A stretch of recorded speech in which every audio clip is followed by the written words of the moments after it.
All right, we ready? This one can be called dying faster than the speed of light. Dying faster than the speed of light. Troopers fall through an endless sky. Military sound and science fiction contest. We enter the system on fire. Military sound and science fiction contest. Top stories every Wednesday. Military sound and fiction contest.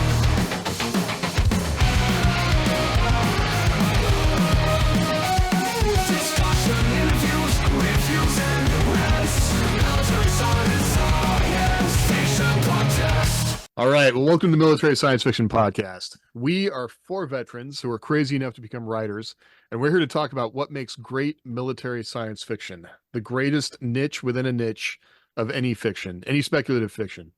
More niche than, we said the Postal Protective Service last time, right? More niche than the Canadian Intelligence Service. DOE security. DOE security there. More niche in the Canadian Intelligence Services. I like that.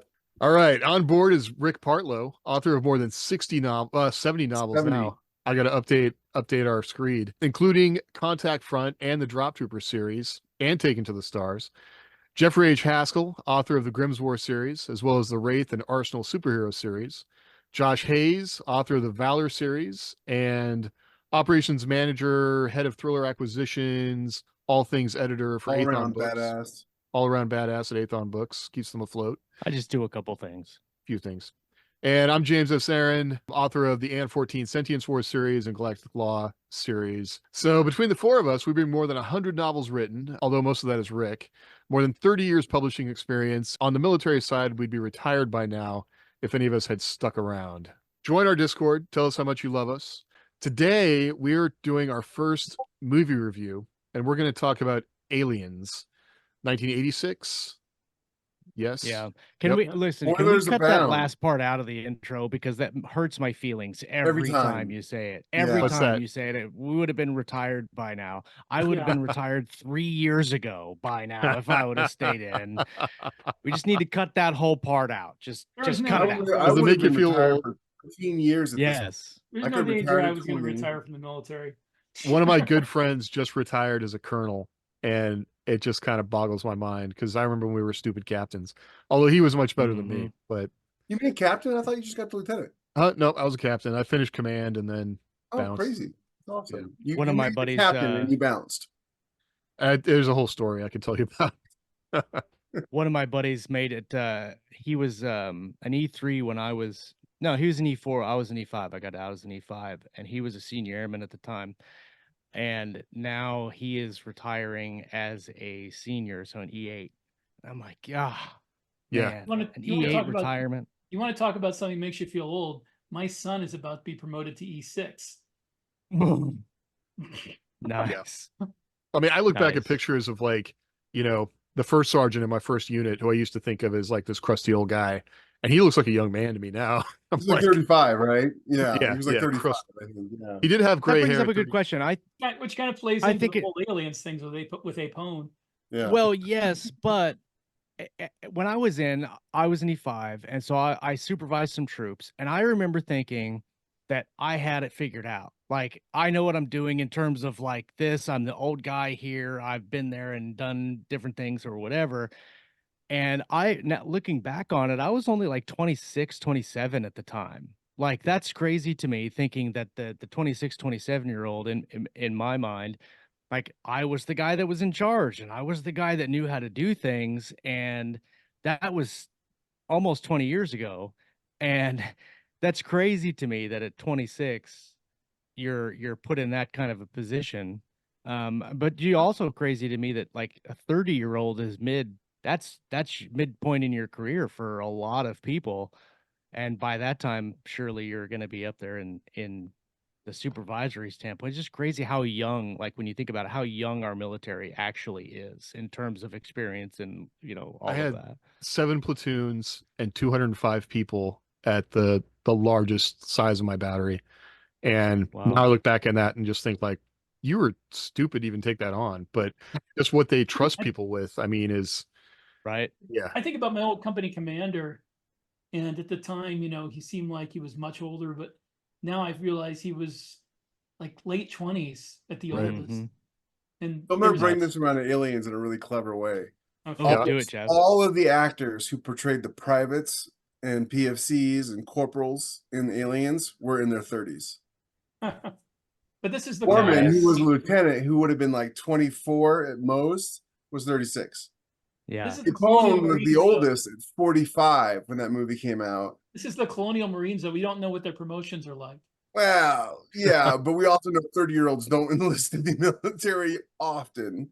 True. Now, there was a 30-year-old in my basic training platoon who got in a lot of trouble because he couldn't stop saying yes sir, no sir, and yes ma'am and no ma'am. But the drill sergeants were really easy on him because he was from that culture of Yep. and so they weren't as hard on him as they were on anybody else who did it. But he was also older than them, which is crazy. But Right. yeah, I was just looking at Bill Paxton's age the other day, and he Yeah. was 35 years old when that movie came out. He was 35 in 1986. He Mhm. definitely didn't seem that old in character. You know what I mean? Like No. he Yeah, seemed no. like an actual. I'd have been. And he had the best arc too. He I really really did. believe Michael Bean was 35, but I don't know how old Michael Bean was, but that'll be easy to find out. I know he was probably around the same age, just because they were all. He'd been in Terminator already. Michael Bean was born when 1956, so he was a year younger than he was 30. Paxton. Yeah, he was 30. He was 30. Paxton. But when was Paxton born? I'm sorry. Paxton was 31, not 35. Okay. I did my math Yeah, wrong. that makes more sense. 35. Still pretty old for Yeah. a private. Yeah, I forgot that pretty old Paul for- Reiser was in this movie too. So yeah, right There's before. so many great actors. Yeah, in Right this so movie. much So star many. power. he did Mad About You, which was Yeah. I don't know if you guys ever watched that, but that was my favorite sitcom of the 80s and 90s. I watched Mad About You, but after I watched Aliens, and I couldn't ever see that dude just as not a shady company guy. piece of junk, yeah. Yeah. But it's so funny is like because of the performance, you don't really think about that. Plus, also we were all, well, maybe except for the exception of Rick, we were all kids when that movie came out. I was 19. So close to being a kid. I was 5. yeah, so my we parents didn't wouldn't let me think watch about this it, movie. but when I look at pictures of myself in basic training or pictures of myself when I was in the Army, I'm like, holy crap, I was in diapers. Paul Reiser was the Yeah. same age as Michael Bean. Really? Yeah.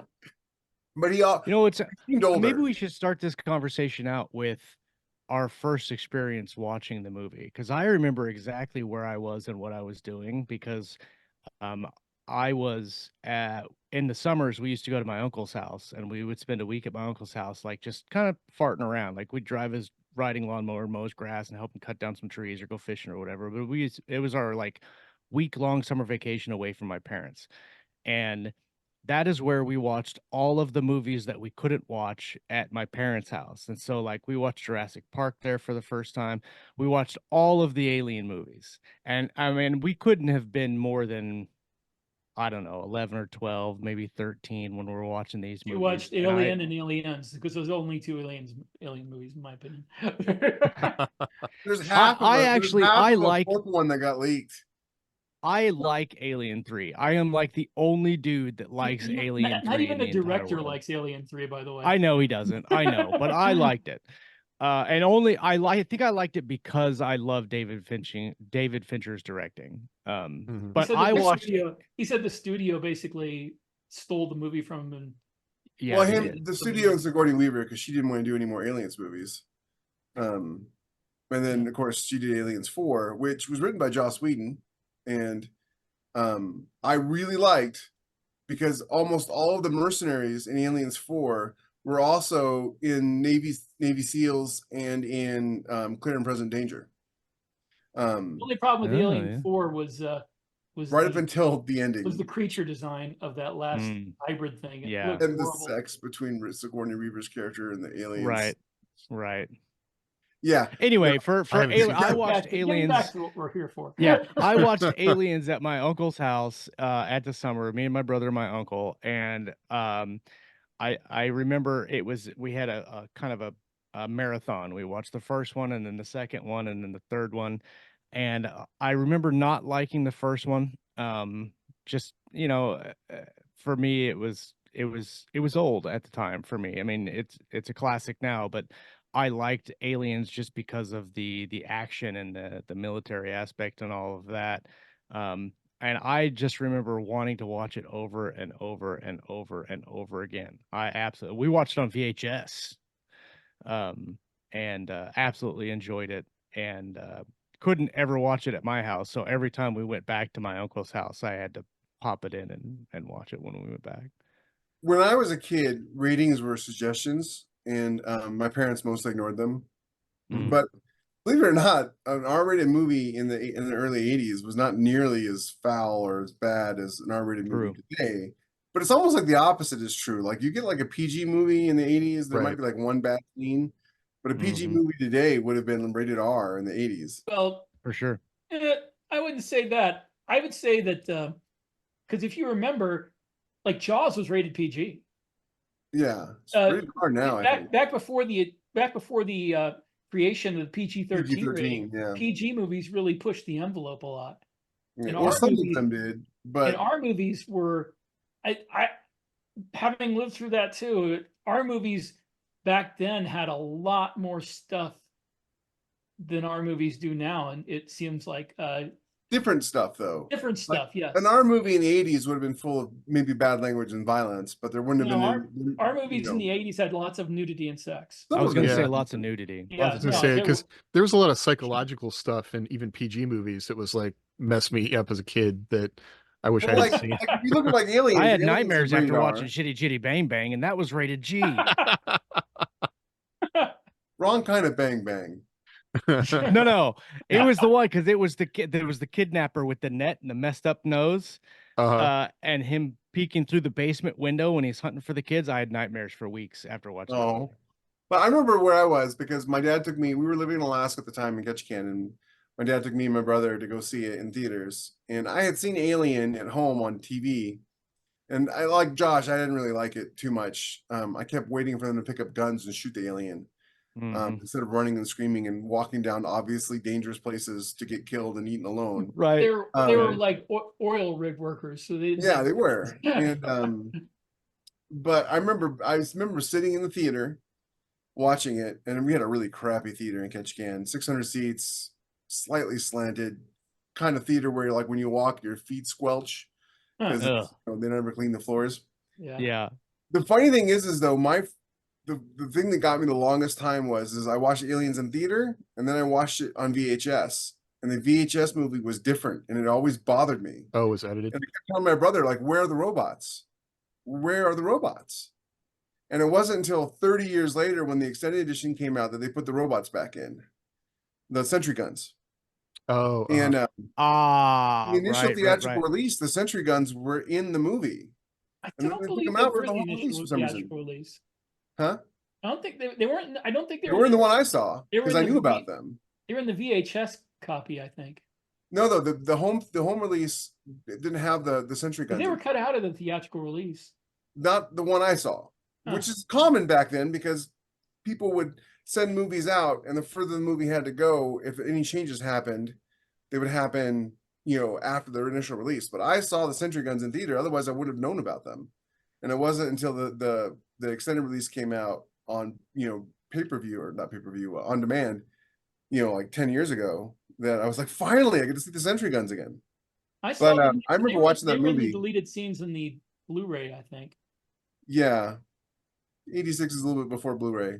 No, but I mean, when you said 10 years ago, I think it was a little Yeah. before that they Oh, Oh released yeah, I never that's what owned a I Blu-ray have. player. I've got the collection on Blu-ray.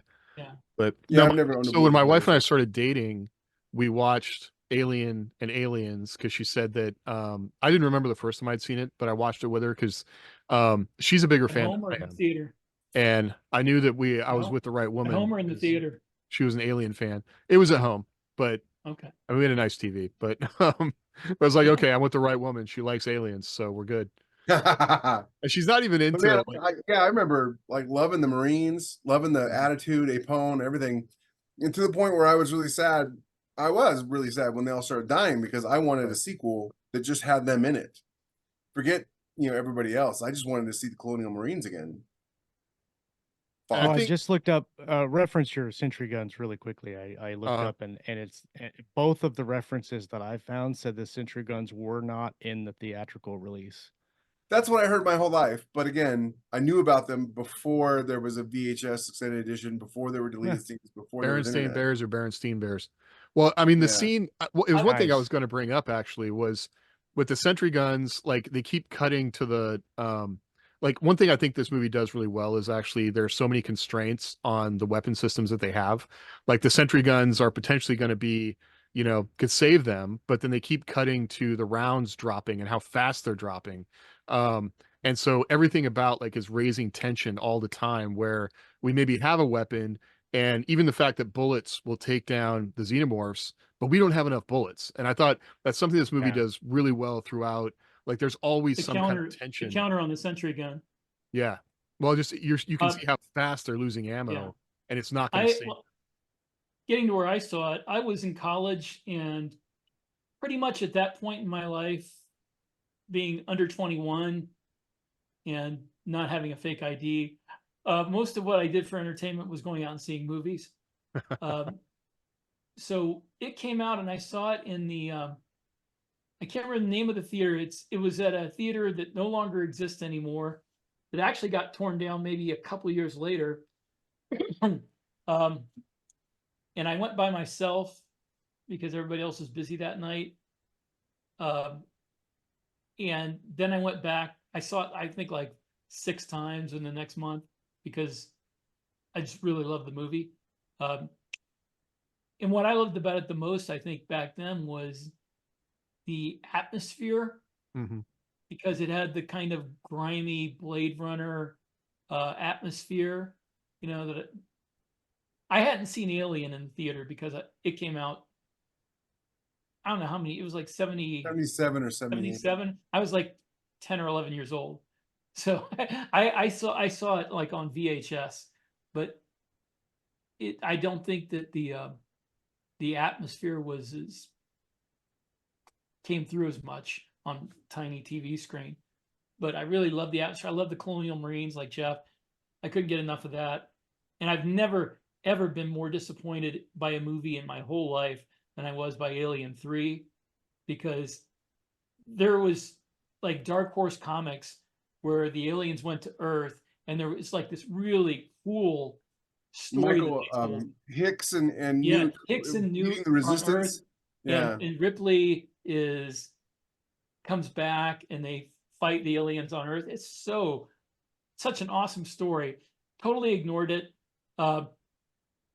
They killed, 2 of my favorite characters off screen before the movie started, and then somehow Ripley has an alien thing inside of her chest. Where did she get that? None of the story made any sense, and I hated every minute of it. And They so did basically David remade the Fincher. first movie. Yeah. I mean, Bad basically, it was much. a beat for beat remake of the first movie. Yeah. But anyway, yep. So I saw that over and over.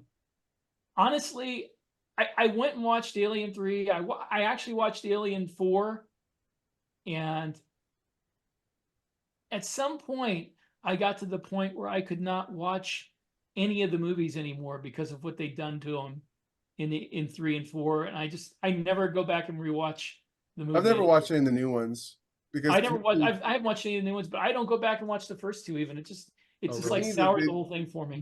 They misunderstood what the audience loved about those movies. They thought it Yeah. was the aliens and where they came from, and that wasn't what the audience loved about the aliens at all. It was the Colonial Marines fighting the aliens that was. And Yeah, Ripley I being felt the like. badass. And yeah, I mean, get away from her, you bitch. I mean, like every single. Greatest line. There's no other movie in existence where every single line is quotable. Like I can close my eyes Except for the read that Princess movie. Bride.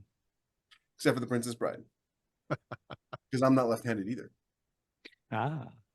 I love one thing that struck out to me as I was watching it again this time stuck out to me was how Ripley, like, I hadn't appreciated how little time has passed for Ripley. And then the whole time Ripley, like the expression on Sigourney Weaver's face when she's getting ready to go back and the Marines are like all hype and like ready to go, and she's just looking at them like, you're all dead people. Someone said alien, and she thought she said illegal aliens and signed up. Yeah. Have you ever been confused for a man?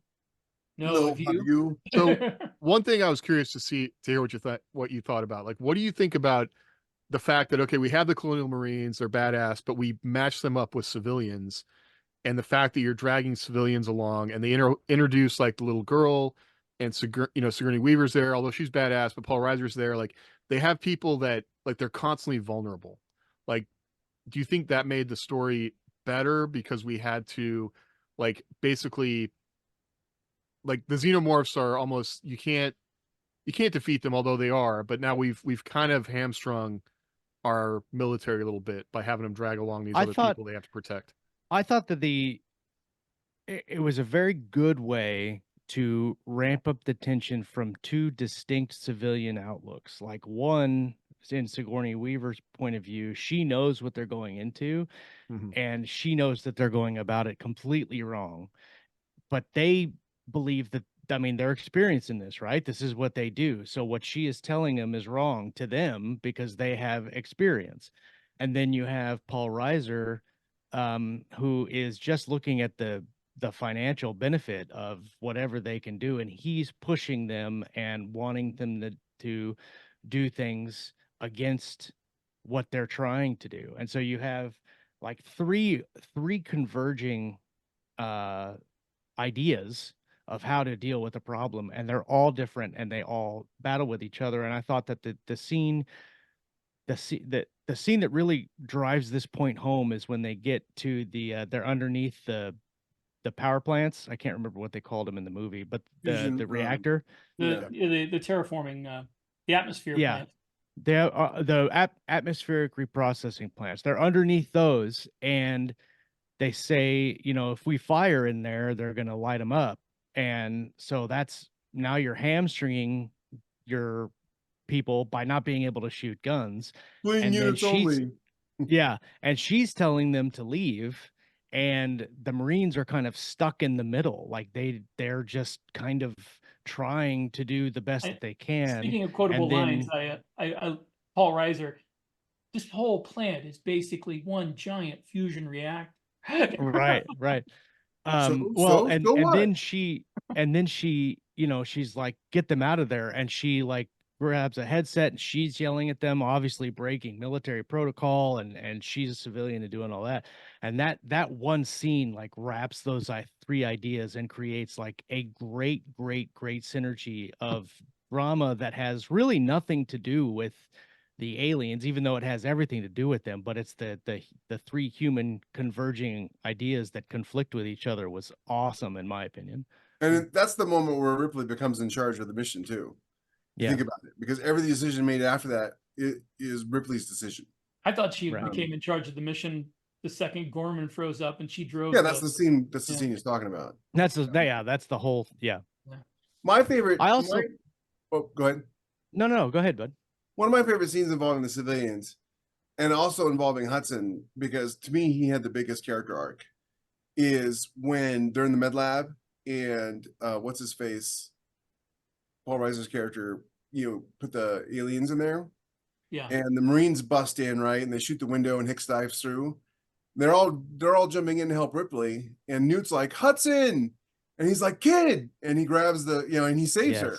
And that was awesome foreshadowing of what his character becomes, right? By the end of the movie, because he was the coward, so to speak, in the beginning, like, we're all dead, that's just great, man, that's just great. But by the end of the movie, he's, you want some? Oh, you like that? How about you? And it's just that's one of my favorite characters of all time. And especially with the interview the actor gave, Bill Paxton said that he thought he was never going to act again after that movie. He thought that people were going to hate his character so much that nobody would ever want to see him on screen again. Really? That's because he played the coward up until he wasn't. Right. Rick, do you have thoughts on the civilian aspect of it? I don't think I ever thought of Carter Burke as a civilian, Paul Reiser's character. I thought I thought of him as more like scumbag. I never really like thought. I He never was really more like an felt. agency asset than he I never was. really felt of him as being in Yeah. danger. Uh-huh. And Ripley, I always thought that she knew more than the Marines or anybody about the threat. But Newt, I think, really introduced the like somebody who needed protecting for them. Hmm. Yeah. I think that Newt could have very easily been, I say a MacGuffin, but I don't mean that. She very easily could have been just a thing that they need to protect, but she had agency ever on her own, and she She led them brought out of the things. trap. She had the She knew Yeah. the skills. Yeah. base, you Yeah. know. It's Yeah. funny because 100%. I've seen that mechanic come into a lot of games all the time when you've got like Yeah. a child character or a small robot character that they use that same mechanic. And I'm like, that's out of Aliens. That's where that came from, you know? Well, You that really actually leads me into my next thought about how Aliens the movie has affected, well, not only similar movies now, but also writing military science fiction. Definitely influenced me. I can think Well, of several and what I movies mean off is the top of like, my head that are basically clones of aliens in yeah, how as they as work. character tropes that were Yeah. introduced in this movie that aren't, they weren't created out of whole cloth for this movie. These tropes have been around for, years, and these types of characters have been around for years. But you got the gruff sergeant, you got the loudmouth private, you've got the confident corporal, you've got all the incompetent officer, like you've got all of these different tropes. And it's interesting to think about how they have affected almost all of military science fiction, because I know I've written these characters and I have pulled What the heck? that. What I did don't you know just what just happened. You hit a If Celebrating you're something. milestone, listening, Josh. if you're Is that listening and not gesture you watching, I did? just had fireworks going off behind Gesture me. you That was did. cool. It made the Um, fireworks go off.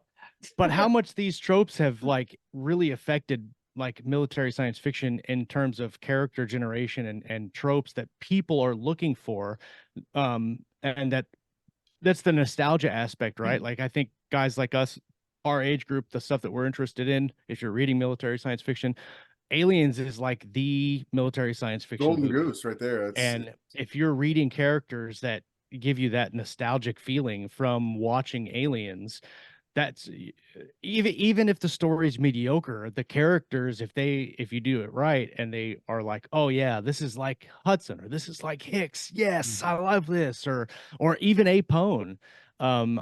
It's crazy to think how many works that the movie has influenced there since were it came out. characters in that movie that had fewer than 3 lines and you know all their names. You know what I mean? Like Right. Gorman didn't actually have a lot of lines. Drake didn't have a lot of lines, but Drake, Yep. we are leaving. We know all of Yep. them. And every time one of them died, like when Vasky and Gorman went, spoiler, they went out like badasses. I mean, I always hated you, Gorman. That movie The will be 40 years old in another 2 years. Yeah, I know. But like if you look at the way James Cameron filmed that movie, the kind of gritty realism that he applied to it, and the efforts he went to make it feel believable. And I was actually just talking about this on Facebook today. Like all the little things that make that movie feel real allow us to accept that alien, whatever he throws at us with the aliens, like the Queen and all that stuff. No one Yeah. even questions like the biology of the aliens. It's not even really part of it. This isn't a man versus alien story. This is a man versus nature story. And nature just happens to be the aliens. And I think that's the difference between this movie and all the other aliens movies, is that all the other aliens movies aren't about the human aspect of it. They're about the alien aspect of it. Right. And I remember the guys who wrote Pirates of the Caribbean, Ted Elliott and Terry Rossio, and a bunch of other movies too, some of them good, some of them bad. Terry used to have a blog that he put up back in the 90s when it wasn't called a blog, it was a website, but he used to have these rules for writing screenplays. And he's like, I would really like it if somebody could write a movie with an human or alien character that resonated with the audience, but nobody's been able to do that yet because we're not aliens, we're not elves, we're not dwarves, we're humans. And so we need human characters.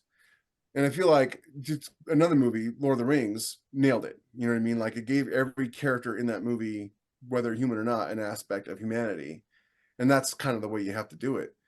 But in Aliens, it was like every single character represented some aspect of humanity. You know, Hicks was the quiet competence, and Drake was the masculine, courage, and Vasky was the strong woman, and Hudson was the guy who everybody thought was a coward, but ended up being like an ultimate hero, and Burke was the actual true coward, and Karma in that movie was so perfect, right? Burke leaving them all to die, just to Right. open the door, So I love that movie. Another thing it is my that favorite.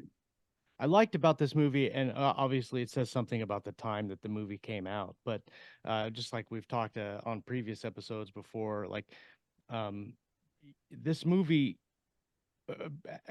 from being in the military, like it's diverse in a way that was not like this movie is not about being diverse. It's just about having the characters. And I mean, it was funny when you see these movies that come out and they're like, oh, they've got a female lead or a black lead or a Hispanic lead or whatever, and you have like all of those demographics are portrayed in this movie, And portrayed but well. I mean, portrayed well and competently, and they're smart. And I thought uh, the sergeant was one of my favorite character because nothing. Exactly, like he was like your quintessential senior non-com, and he was either a real sergeant or real gunnery sergeant. I forget which, but he was actually a sergeant in Vietnam, which is one of the reasons he was cast. Yeah, because he brought that real element to. Oh yeah, he was in the Marine Corps. Yeah, so Graduated he was in actually 66. he was the only person in the cast that was actually in Graduated the Paris Island before I was born. Yeah, he was old when that movie came out. And so he really brought, but he just didn't act like a sergeant. He amped it up, right? He made it dramatic. He was a drill sergeant, but we've all met sergeants in the Army who, especially when they're just out of NCO school, they kind of act like drill sergeants for a little while and then they mellow out. For sure. But he still did the whole drill sergeant thing, which was perfect for the movie because you need that kind of big performance to be seen. Other than just like a little. Well, but it wasn't over the top, right? Because you could Wasn't. see a little bit of humanity when he was like, "Do you want me to get your slippers for you?" Like that kind of, you know what I mean? Like he had that commanding presence, and they Or the way listened he to him no matter respected what. the way he respected Ripley when she moved the cargo. Yes. The movie's masterful, and it did that. This is what drives me nuts when people talk about how like, oh, there wasn't diversity or representation until the last few years in movies, and I'm like, are you out of your mind? That's what I was trying to say. Yeah, but you said it way better than me. Yeah. It's I grew up on movies with female characters and black characters and Asian characters, and I don't know anybody my age who doesn't love Bruce Lee. You know what I mean? Like, so it's like you can't tell me that there wasn't. What Jackie you can tell Chan. me though is it wasn't being jammed down our throats. That's 100%. I think what it is, it's not as much it being jammed down our throat as people didn't need to feel good about themselves for doing it. They did it because it fit the story, and great. It doesn't. Well, and I don't know if you guys now felt it's like this way. we are righteous and holy because we have done this. They're Marines. I don't know if you guys felt this way or not, but Yeah. I was gonna say, like, I looked at it and I just saw Marines. Yeah, I didn't exactly. see white or black or Hispanic, Well, and maybe that makes me sound kind of like I was in the National don't know. Guard and ROTC at the time, and there was people of different races, Yeah, and that it's was the normal. military, it's in '92. I was in Georgia in AIT for Signal, and I remember standing in a formation of 500 people with our drill sergeant just tearing us down about this, giving this great speech about how like there's no black, there's no white, there's no yellow, there's just green. Yeah. And it was during the Rodney King riots is when I was in, and we were deployed to Atlanta to help with the situation. And that's the speech they gave before we left, was to remind us that we were all soldiers, and the person to our left and right are our brothers and sisters, and that's it. There is no other affiliation than the Army, and to some degree, that is way better than how it is now. But I want to kind of, and the movie nailed that. I want to kind of switch gears a little bit and talk about. I mean, we had an episode a while back about guns in mil sci-fi, and what I thought was really interesting about this movie is that they have futuristic weapons, but again, like we've talked about before, they were easily identifiable and Right. understandable, even though like I'm thinking about the big weapon that is kind of like the Smart body gun? mounted. Yeah. I mean, they don't go into how it works, and they don't really talk about it. Of course, you see when they're taking the magazines, they take the little whatever it is, the little thing off so the weapon can't fire, and it's obviously not the magazine, I don't think anyway, but it's The- some I they had always kind thought it of was like the they had, power source or they something. had drum Yeah. magazines. yeah. Yeah. But I just thought it was really cool that they created Those new were things. those were designed using World War II MG-34. MG42s, right? I thought it was 34. Maybe I'm wrong. Might have been. Maybe But whatever it 42. was, is they were damn heavy.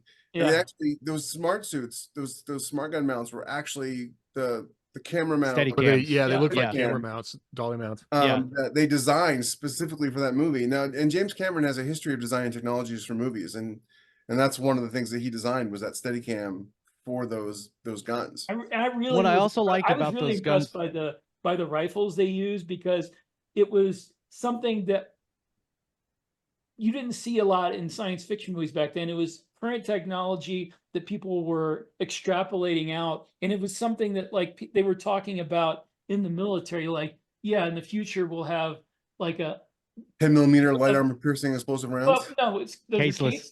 caseless ammunition. That was something that was going on, and also the 25 millimeter grenade launcher that was underneath. That was something that's been like in development for decades. You know, the idea of a magazine fed, you know, Mark- multi A Mark 19 that you can just carry Multi-purpose. I around. met an Yeah. engineer for DARPA who said that she was on the team that developed a sniper rifle that fired grenades, and you could hit somebody up to 700 meters away with a grenade in the head, and the Nice. Marines absolutely loved it. And so when she went out to the field with them, and they all fired it, and they had the greatest time ever. And she's like, "So do you want us to put this in development? Do you want us to move this out to the Corps?" And they said, "Hell no, Yeah. it's too heavy. The ammunition weighs too much. Right. We have other weapons that do this. It's fun to shoot, but then they have it in this pulse rifle. They have all that technology in this pulse rifle that is easy to understand as an audience, right? Because it's got the little ammunition Yeah. counter on it, Yeah. which again they use to great effect to tell you, Yep. for tension. You saw the magazines; they were easy to understand to put the magazine in. The grenade launcher, boom.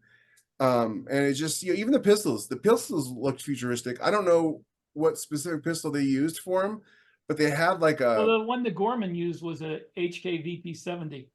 There you go. Yeah. So and they even had like a little magazine on the bottom that made it look like it was high tech and special. And Yeah. Yeah. and I know One of the Vasky things that I used really liked 1911, about one of the things that I liked about the big gun was that how they moved with it and how they cleared rooms with it. I mean, because when you think of close quarters combat and clearing rooms, you don't think of taking a mark like a 240 M60? or a 249 or something like that. Yeah, you don't clear rooms with that kind of thing.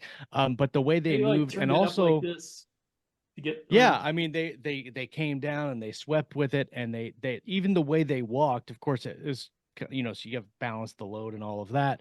But they had somebody with them all the time, like that just had a regular pulse rifle who was basically like their assistant gunner. They never really talked about it, but if you watch them move, when they they all had somebody divide that's up, moving with right? them. Drake is with somebody with a pulse rifle, and Vasky's with Yeah. somebody with a pulse rifle.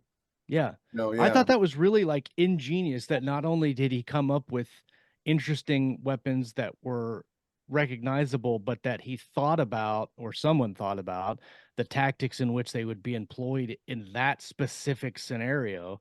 And you get some of that in modern sci-fi, but a lot of modern sci-fi movies, I feel like they either just have a regular like an M4 that maybe has some like interesting things on it, or they're laser blasters or something like that, and you're not really thinking about like the difference in moving tactics that you would if when you have a big weapon system like that. You don't see a lot of small unit tactics in sci-fi movies and books. Like think of Starship Troopers. I remember even when I saw that movie when I was a kid, or I wasn't a kid, I guess, but first time I saw that movie, I'm like, they didn't even do this in World War II. They just land all these drop ships on the ground and they all go running out screaming in a big crowd. Sure. And I'm like, and no so artillery, no air easy for him support. to do Yeah. Well, something that like movie that. is more He about didn't. making fun of military than Yeah. trying to represent anything. Right. But, I mean, the way But I mean, like, well, one thing Aliens does too, like speaking about the weight of it, like just it points out in so many other movies how you can tell the props don't weigh anything because the way they're moving with the props. But Or how Yeah. you always know somebody has an empty cup when they're drinking on set. yeah. You know, just you Yeah. can always One thing I tell. was thinking about, like Yep. in general, the first thing that jumped out at me is like, this is a Vietnam science fiction movie. Like this is like everything about like the one thing that jumped Everything's out at me all was like, drab. well, I was thinking about like, why aren't they wearing body armor? But then I was thinking, well, this is Vietnam. Like this would have been their reference point. And then also the fact that the aliens spit, like alien blood is acidic. And so that is a big, again, kind of getting to the man against nature thing, I guess. But all the stuff they don't know about the alien, which has kind of become a trope with the aliens movies, I suppose, that like, why don't they know more about the aliens? But Right. that was something that jumped out at me is that the flamethrower, like you had kind of a equal thing between the aliens spitting acidic blood and then the humans having flamethrowers. And flamethrowers aren't something you see that much of, um, like in current science fiction, or because it's Right. also a super close-up weapon. Um, And that was that a was something I was holdover thinking from about too. World War II in Vietnam, right? Because we Yeah. don't have flamethrowers anymore. Right. Well, they exist on robot dogs, but we Not in the military. At least it's not that I'm aware of. There are no regular units assigned to have flame Right. units. Right. The N- and that which leads to another thing about that they did so well in this movie, which was the vehicles. From Yeah. the Sulaco to the dropship and the Oh. APC. The Sulaco, is when I started writing, I didn't really start seriously writing science fiction till about 88, 89 when I was in college. The Sulaco was my headcanon for what a real military starship would look like. Mhm. Mhm. It didn't have all these pods hanging off of it, vulnerable like Star Trek, and it didn't have all this unnecessary crap. It was just a big block of metal, Mhm. Obviously armored. Yeah. My understanding is it was like an M16 turned upside down with a bunch of stuff applied M16? to it. Yeah, my understanding, or some weapon. It was an actual weapon that they turned upside down, and then they applied a bunch of stuff to it to make it look the way it looked. I can't remember which weapon it was, but The Starship was a yeah, gun. was a gun that they turned upside down and applied a bunch of stuff to. I could be misremembering. Just bear that in mind. I hadn't heard that. I know that the pulse rifle was a Tommy gun with a Yeah. pump shotgun attached to it. What's so funny is like my two favorite pieces of equipment in that movie. I mean, I love the ship, but the dropship and the APC were my two favorite things. Mhm. And so when I was writing Grimm's War, like the Corsair and Grimm's War and the Mudcat, or that's my headcanon for those two vehicles. They don't look exactly like that in the books, obviously, but the APC was brilliant. It was compact, it was armored, it had weapons. Obviously, the actual vehicle, and they using practical effects, they actually had a vehicle that was the APC. Now it couldn't put anybody in it because it was one of those airport movers, but they had a static one that they could just drop on the set that they could show people coming in and out of. You want to know some trivia? The name Sulaco is named after a fictional town in Joseph Conrad's novel Nostromo, which is where they got Which the name is- for the original ship and yeah. alien. What's funny because that means that James Cameron read the book, because you don't come up with that off the top of your head. Yeah. So having those really military looking vehicles, and nothing looks shiny and new, right? The APC Right. didn't look like it's right off the assembly line. The Corsair the dropship didn't look like it was right off the assembly line. I love that everybody's armor was decorated except for Hicks's, was personalized. Mhm. Michael Biehn was brought in last minute to replace somebody, so his armor was personalized by somebody else, the actor he replaced. And they got that camaraderie by the entire squad of Marines, not Apone and not Gorman, but just the privates and PFCs. They all went through their gun training together, and before the movie filmed. And so when Michael Biehn came in, he came in 3 days after filming started. And so he kind of was dropped into this position of like, you're the corporal and, this is your unit. But Gorman had that really great standoffish thing because he hadn't met any of the actors. The first film he filmed, I believe, was the dining room scene, the mess hall scene. Oh, And, nice. I mean, obviously Cameron's a master director. We know this. I know a lot of actors who say they'll never work with him more than once, but especially after Abyss when he almost killed several people. Right.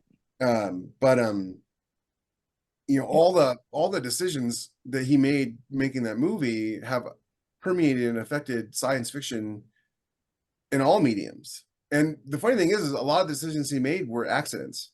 Like he had to film it in 200, what was it? I forget. There was a certain kind of film he had to film in that added all that film grain, and he actually hated that.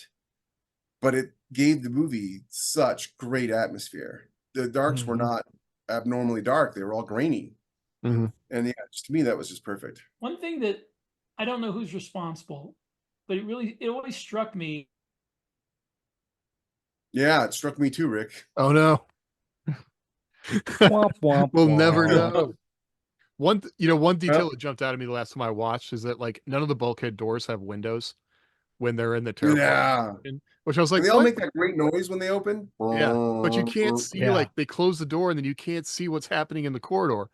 And it's like that's a good detail. Rick, you got lost, man. What were you going to say? Welcome back, Rick. One thing that always struck me back then and still when I watch it is how they reveal little parts of Burke's personality. Because he starts out, he's like your typical corporate guy who wants to be everybody's friend, you know, wants you to think of him as somebody to help. He's always trying to help Ripley. But after the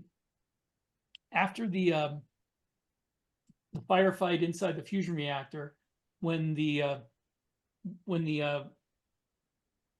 Dropship crashes? No, the rover is like wrecked. The APC? The APC. Yeah. They're out there and Hudson is going, game over, man, game over. Yeah. And Burke just says in this really acerbic tone, like, why don't we like build a campfire and sing songs? You know? I always thought he was serious. No, I from the beginning I thought he's being a huge smartass, and this is who he really is. He's like cynical and dark, and he's letting this come out now because of the stress. And that's going to be later on. He's going to reveal that he's a really dark person, not really their friend. Yeah, poor Hudson. We're in the stuff now, man.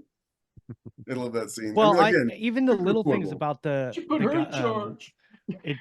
the little character moments, like you're saying with Burke, like they happen all the way through the film, and they're just small.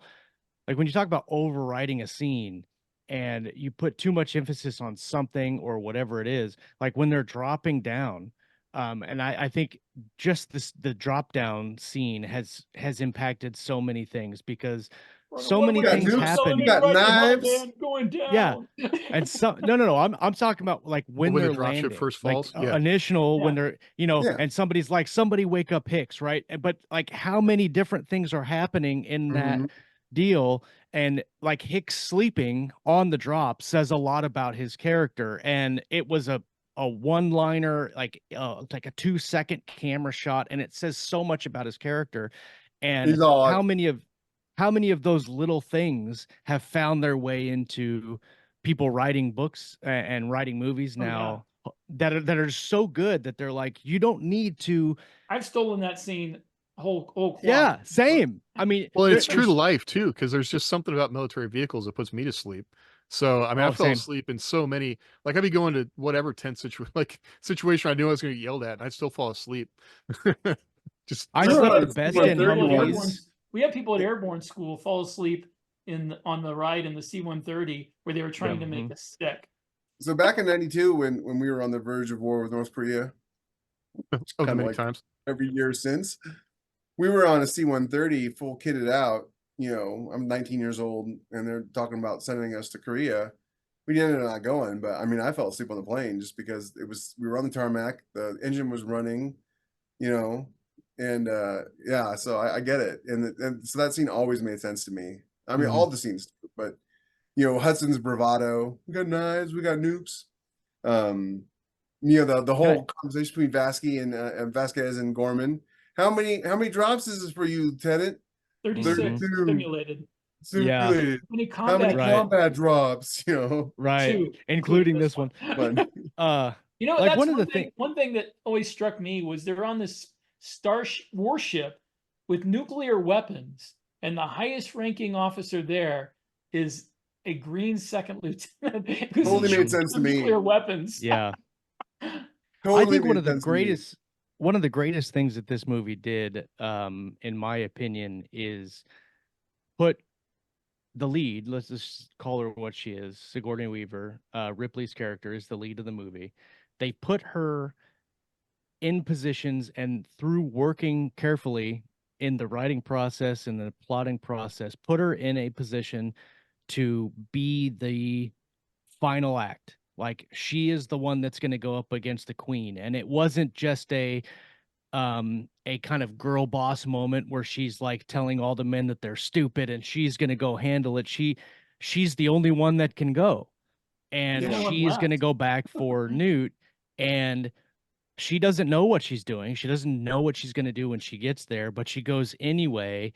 And they so expertly put her in a position to affect the outcome of the movie, to save them and get the survivors out of there or whatever. But it never felt ham-fisted. It never felt like they're making this Sigourney's character do this because she's a girl and she has to save them in. It never felt like that. And it was a very masterful way to make the lead of the movie, because for a lot of the movie, she had agency through the entire movie, but there were significant portions of the movie where she had no control over what was happening. Like, she was just kind of along for the ride, even though she had points along the movie where she made decisions and she affected the plot and affected what the characters did. Well, It wasn't they even dropped a lantern on it when she was on the ship, and she's like, I kind of feel like a fifth wheel around here. 100% What can I great do? foreshadowing. And he's like, I Great don't know. What foreshadowing. can you do? Yeah,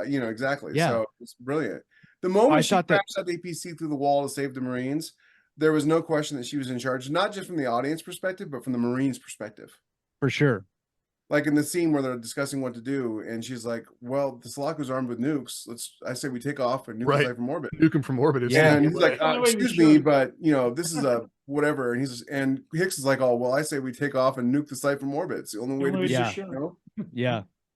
No, it's so great. And they Like we've talked about you the can't make this lines decision. and You're a corporal. None No. take. None right. take. It mirrored the first movie, obviously, with her being the single human fighting a single alien kind of thing. And she, the first one she blows out the airlock, and this one she blows out the airlock. It never felt gimmicky to me. I thought that the way that the queen appears didn't feel forced to me. Like, that's the only part of the movie that I feel is almost kind of questionable, because how did the queen come up on the dropship?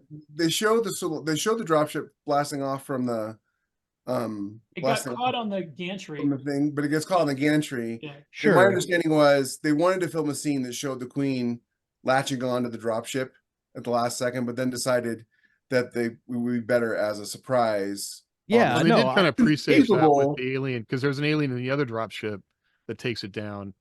And so they Yes. did Yeah. like plant the idea of there being an alien in one of the ships. No, I get it. Yeah. It Yeah. works, but it's really the only part The of the only movie part, that's Yeah. it's iffy, right? Like, because the queen is big and the dropship's big, so if they're flying, there would be a weight differential. You would think, like, it's big when they're in the gravity well, maybe not when they get out. But the appearance of the queen at the end, when she rips the android in half, Bishop in half. I mean, such a masterful entrance to the pinnacle fight scene.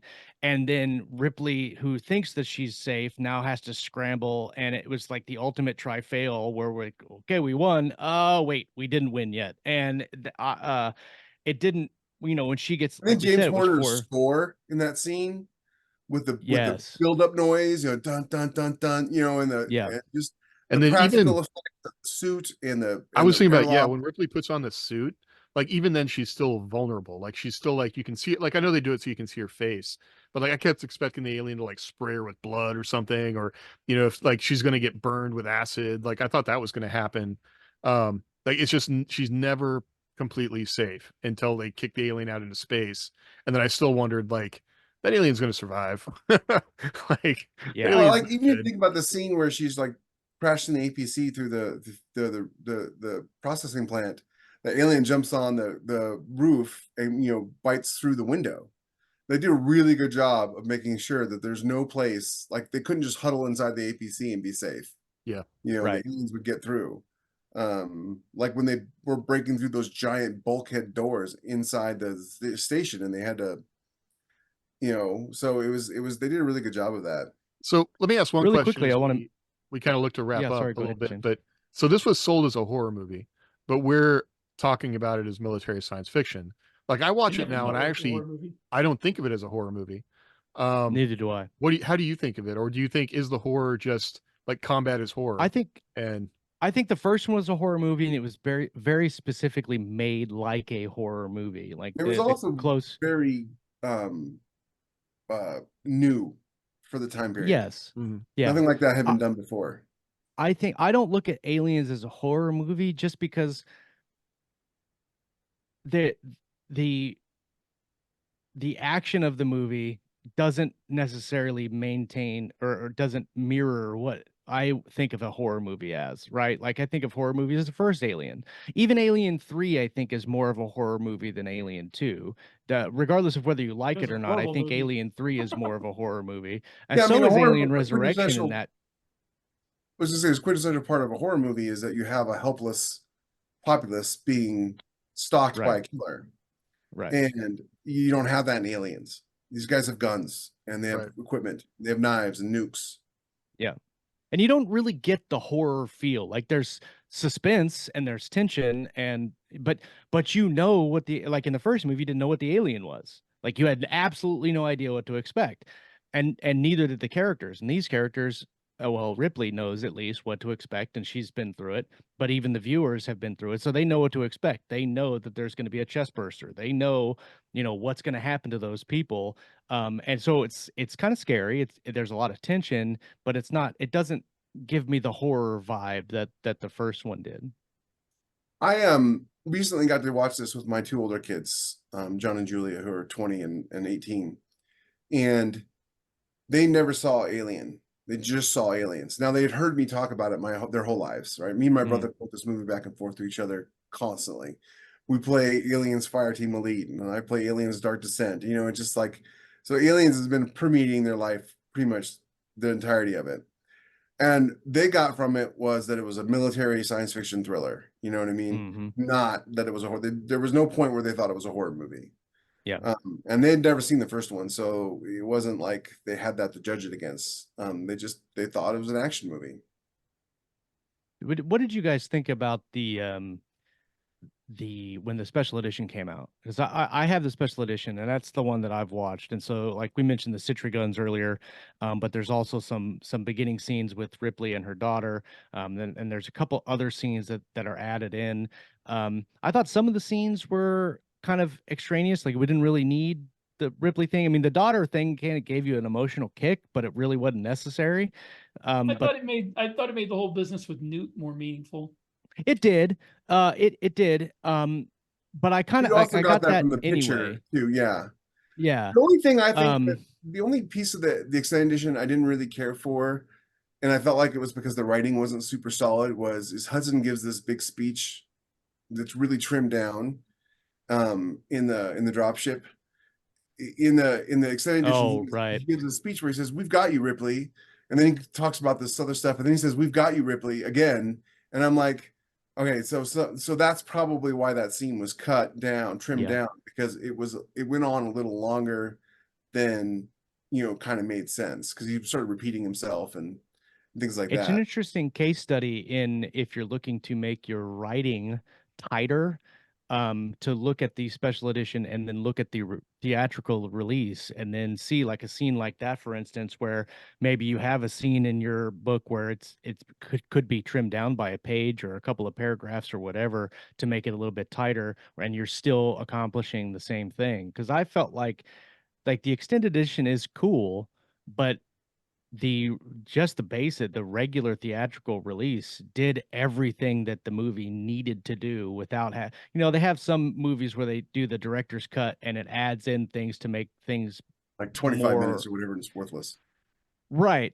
But there are some that the director's cut makes more sense when you watch it over the theatrical release. But I thought that the theatrical release of Aliens told every bit of the story that James Needed wanted to to be told. tell. It It doesn't told everything it needed to be told. right. No, 100%. Again, the theatrical release I saw had the sentry guns in it, so I always Maybe was you never saw the time- super special theatrical release. I don't know, but there was never a time where I Saw the watched movies on Alaskan theatrical VHS, release. which I Alaskan did a release. lot, where I wasn't like, where are the damn robots? So I kind of felt like having that back in this extended edition made the movie more complete, especially since you see them in the APC. When Yeah. he's going over Ripley what the weapons are, he starts off by saying, we've got 2 of these sentry guns, and and then he goes on to talk about the other stuff he has, and they just cut that part where they just cut the part where we talk about the sentry guns, but everything is stacked on the sentry guns. So Right. I felt like that was something that needed to be in the movie, but everything else, you're right. Yeah, I mean, it definitely could have been trimmed. I could have done with a lot more scenes of the dropship, a lot more scenes of the APC. I would have liked to have seen the APC shooting. I stupidly assumed that there would be a sequel where I get to see more awesome Colonial We Marine all stuff. stupidly assumed there'd be a sequel. Yeah. Well, as you mentioned the comics, I can't remember if we were recording then, but you mentioned the comics. There's also a number of books that have been written that are I Yeah. think that are canon, and but they might not be. I read a whole bunch Canon of the until they're books, not. and some of the books had Colonial Marines in them, and man, they were just fantastic books. Like Well, didn't definitely William good, Gibson great even fodder. write like a version of Well, Aliens yeah, 3? William Like, Gibson was the guy they initially brought in to write the script for Alien 3. yeah. But they told him that they didn't like his script because it was just rehashing Alien, the second movie, and they wanted something different. They wanted something that rehashed the first movie. Yeah, basically. And then they originally had another director, and I just watched a thing about the making of Alien 3, and it was a huge mess. David Fincher felt like they just undercut him at every turn, and There It is was back in the 90s when directors weren't really like now. oh, Fincher had no. Basically gets That was carte Fincher's blanche. first movie. He was It was his first he directed movie. music videos. Yeah. The There was an That's audiobook. too. There's an audiobook on Alien 3 where they took the original script and made it into an audio drama. And Michael Bihn's in it, Lance Hendrickson's in it. And Okay, you got to get this to James so it can be in the show notes because I want to hear this. I know. yeah, no, it's not very long. It's like 2 hours and 15 minutes because it's basically just the screenplay. It's an audio drama. There's multiple actors or whatever, but it's the original story from what happens after they leave.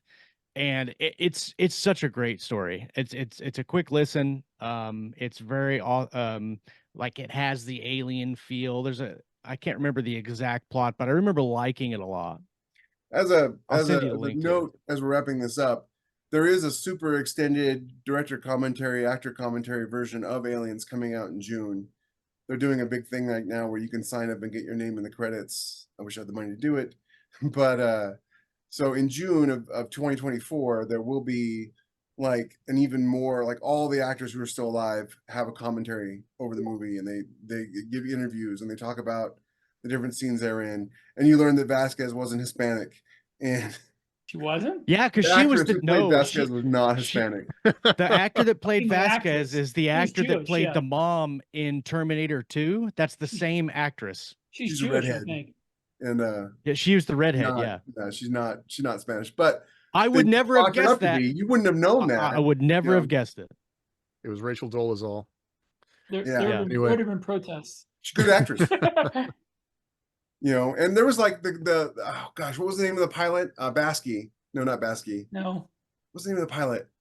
I just saw it because I was looking for that because I loved her character. Yeah, that was the only movie she was ever in. Really? And she's like, if you're only ever going to be in one movie, this is the movie to be in. And I thought that was really cool. Because a lot of those actors didn't really go on to have a career.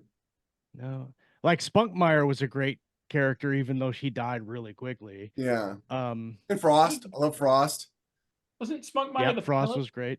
Yeah, Spunkmeyer was the pilot, wasn't she? Yeah. No, Spunkmeyer was the dude. He was the dude that was closing the Spunkmeyer, get up door, and he here. got Right, this. right, yeah. Oh yeah. Yeah, okay. yeah. What Yeah. was the pilot's name then? I'm trying to find it. I can't see it. I thought know it there was a girl named Baskey. She was in the Marine unit though. Gosh, what was the name of the pilot? So much for knowing the movie by heart. But anyways, we should I'm gonna probably look wrap it it up up. on IMDb. Colette Farrow. That was her name. That was the name of the character. But anyways, so if you are interested in the super special edition, that is going to be out in June. So Mhm. definitely time to pick it I'll have up. to check it out. I All mean, right, I so if watch we the haven't- movie like once a year anyway. If we haven't convinced you to watch Aliens, just for the number of like notable lines, if you could have even some of these notable lines in anything you're working on. Hey, um, James. Yeah, They mostly come out at night. Mostly. Mostly. Who's Honestly, gonna if you fly watch, it, man? I know a lot of writers. I know me in particular. I watch movies and I watch them with my writer brain, and I pick them apart and say this could have been done better. Or this could have been, But if you go in as because this podcast is for writing military science fiction, if you watch Aliens with your writer brain turned on and are paying, like, study it and see what they're doing, you could pick apart every scene and go, this is what they're doing in the scene. I need to work on this aspect of my writing, or this is what Right. they did to push the plot in this direction. It's such a great masterclass in self-study for writing. Just remember, we're writers, not directors. yeah. So all the that's- visual stuff in the movie, no matter how great it is, does not impact a novel. Yeah. Right? It's the emotional journey of the characters and the story that really move a novel. People will come for the story, but they'll stay for the characters. And Aliens would not be rewatchable if the characters were flat and boring. Doesn't matter 100%. how cool the effects are or how cool the machines are. It's the characters that draw us back every single time. So that's something to bear in mind when you're writing a book. Is it's the characters who do it, not the special effects of the story, because we're not For sure. making movies, we're writing books. We need to do another movie, because I absolutely, this was so much fun. We could have talked about Aliens for another couple hours, but Easy. there's so many good movies to kind of break down and talk about that do it well. Star We Trek can do 2: it The again. Wrath of Khan is next. What's that? Down, Star, Wrath of Star Khan. Trek 2: The Wrath of Khan is Wrath of next. Khan. Well, that's the thing. We got to do bad movies as well as good movies, right? So That's I not a Khan- bad movie, Why? James. Why would Khan we is have to not a do bad- movie? Khan is not a bad movie, but I don't I don't know. want You to could do bad Star Trek, movies. Star Trek: The Motion Picture. That'd be fun. see, You I know, like I rewatched that recently, and it is not as bad as I remember. I like it that being movie, when but I was a Just kid. as bad as I remember it. that's a movie that I grew up watching like on network television over and over again. So it's got a Yeah. soft place in my heart for me. But I hated it. All right, we got to you wrap don't like this up. Spock entering the giant sphincter? I mean, that's the best. That's the height of science fiction right But there. the 20 minutes of flying No, through what I- kaleidoscope of What I hated was Kirk's characterization in the beginning of the movie. He was such a wimp. See, I don't know. Think I I think had paid what I did attention when I like was a kid. though was the 15 minutes of them flying around the Exactly. Enterprise. That's what I remember. I never get tired of that. I know. yeah. Just All Kirk's right. face as he's like, I don't know. It's orgasmic. Anyway, thank you for hanging out with us, and we will come up with some more movie reviews and check us out in the Make some Discord. suggestions. Is there a movie you want us to watch and Yeah. talk about, good or bad? Yep. We might actually do it. Absolutely. All right. We'll see you all later. See you. Lone Hawk Troopers on a hit and jump day. Military science fiction podcast.